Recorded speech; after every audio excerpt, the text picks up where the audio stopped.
मौलाना साहब जो YouTube channel ज़रूर subscribe कनि। को नसीहत कयो। अच्छा, हिकिड़ी ॻाल्हि ॾिठी वञे त जेकॾहिं कोई बि बंदो फौज फिल्म जो आदी आहे या अहिड़ी तरह ख़राबु फिल्म जो आदी आहे, हे गुनाह कबीर आहे ऐं मुसलमाननि जी ज़वाल जी तरफ़ हिकु वॾो रस्तो आहे। त इन शइ खां जेको पतो वञे त इस्लाम त उहो ई मज़हब आहे जंहिं औरत खे, ख़ाली औरत खे, जंहिंखे हिजाब बि पातल आहे, कपिड़ा बि पातल आहिनि, उन खां बि क़ुरान हकीम रोकियो आहे। ऐं ईमान वारो, तव्हां पंहिंजी नज़रुनि खे झुकाए छॾियो जेकॾहिं औरतूं तव्हां ॾाढो गुज़रनि। ऐं अहिड़ी तरह औरतुनि खे बि अलाह ताला इहो हुकुम ॾिनो त ए औरतूं, तव्हां बि जेको आहे पंहिंजी नज़र जेकी आहे, जॾहिं गैर मर्द तव्हां ॾाढो गुज़र कनि त तव्हां पंहिंजी नज़र जेकी आहे झुकाए छॾियो।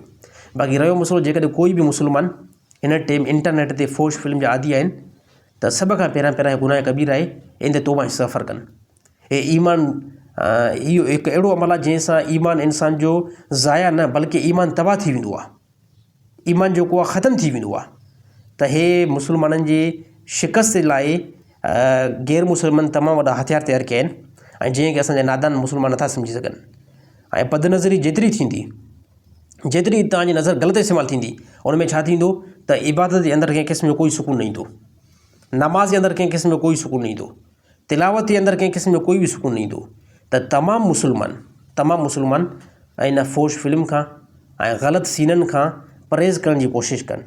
हे तव्हांजे ईमान खे डैमेज ॾियण जी हिकु वॾी जेकी आहे ताक़त हली रही आहे, जंहिंखे मुसलमान सम्झण जी कोशिशि कनि।